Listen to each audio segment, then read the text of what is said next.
ঘাটাল শহরে আবর্জনা স্তূপের গন্ধে অতিষ্ঠ পথচারী থেকে অটো চালকরা। আমাদের এখান থেকে ঘর থেকে ভাত আসে, আমরা গাড়িতে বসে ভাত খাই, এই নাকের চাপা দিয়ে কি করব?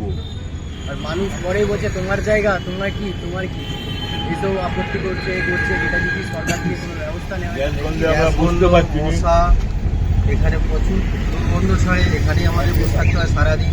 মানুষ যে হেঁটে যায় তাতেই নাক চাপা আমাদের এখান নমস্কার, কেয়া মণ্ডল চৌধুরীর রিপোর্টে আমি সৌমি নাগদত্ত। ঘাটাল শহরের এক ব্যস্ততম এলাকায় আবর্জনা স্তূপ আজ নিত্যদিনের যন্ত্রণার কারণ হয়ে দাঁড়িয়েছে। ঘড়ির মোড় থেকে সামান্য এগোলেই দেখা যায় সারিবদ্ধভাবে দাঁড়িয়ে থাকা অটোগুলি, আর তার ঠিক পেছনেই জমে রয়েছে বিশাল ময়লা স্তূপ।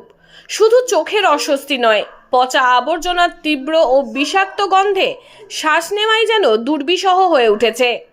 চারপাশে ছড়িয়ে পড়া সেই গন্ধে জনজীবন একেবারে অতিষ্ঠ।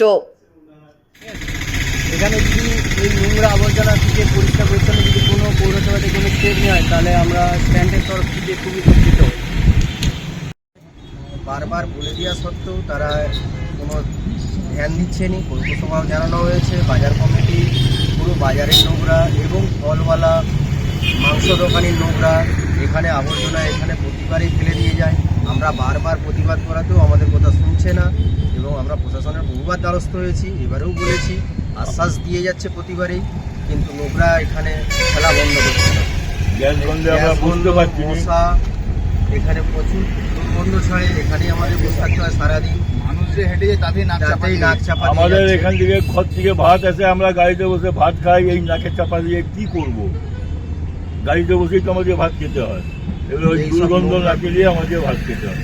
আমরা ব্লক অফিসেও জানিয়েছিলাম, পৌরসভাতেও জানিয়েছিলাম, কোনো কাজ হয়নি।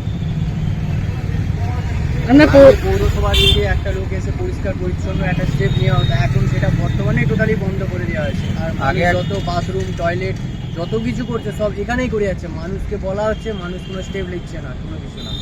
আর মানুষ পরেই বলছে তোমার জায়গা, তোমার কি এসব আপত্তি করছে এটা যদি সরকার থেকে কোনো ব্যবস্থা নেওয়া হয়। অটো চালকদের অভিযোগ, রাস্তার উল্টো দিকে থাকা সবজি বাজার থেকে প্রতিদিন বিপুল পরিমাণে আবর্জনা এখানে ফেলে দেওয়া হয়। তার সঙ্গে নিয়মিত যোগ হচ্ছে মাংসের দোকানের বজ্র, যা পরিস্থিতিকে আরো ভয়াবহ করে তুলছে। সুনীল গোস্বামী। আপনার নাম বলুন। সুনীল গোস্বামী। এটা অটো স্ট্যান্ডে আপনারা অটো রাখেন? অটো চালান আপনি? এর পেছনে যে এত নোংরা পড়ে রয়েছে, সব ফলওয়ালারা সব এই নোংরা ফোংরা দিয়েছে, সব বারণ করলেও কথা শুনেনি। নোংরাগুলো একটু দেখান। হ্যাঁ, আপনাদের কি অসুবিধা হয়? অসুবিধা গ্যাস বন্ধ, গাড়ি রাখতে অসুবিধা, এই নোংরা রুমলেই গাড়ি রাখতে হচ্ছে। দিনের পর দিন জমে থাকা এই আবর্জনা পচে গিয়ে যেমন দুর্গন্ধ ছড়াচ্ছে, তেমনই রোগবালাইয়ের আশঙ্কাও বাড়ছে।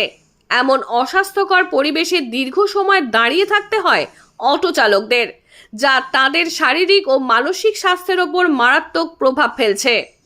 পথচারীদের অবস্থাও তথৈবচ। অনেকে নাক চেপে মুখ ঢেকে কোনো রকমে ওই পথ অতিক্রম করছেন। স্থানীয়দের দাবি, বিষয়টি নিয়ে বহুবার পুরসভায় জানানো হলেও কোনো কার্যকর পদক্ষেপ চোখে পড়েনি। কর্তৃপক্ষের এই উদাসীনতা ক্ষোভে ফুঁসছেন সকলেই। তাদের একটাই দাবি, দ্রুত ব্যবস্থা নিয়ে এই দুর্ভোগের অবসান ঘটানো হোক। এই বিষয়ে আমরা যোগাযোগ করেছিলাম ঘাটাল পুরসভা সংশ্লিষ্ট ওয়ার্ডের কাউন্সিলর তথা প্রাক্তন ভাইস চেয়ারম্যান অজিত রঞ্জন দের সঙ্গে। তিনি জানিয়েছেন, খুব শীঘ্রই ওই এলাকা থেকে আবর্জনা সরিয়ে ফেলার ব্যবস্থা করা হবে। নমস্কার।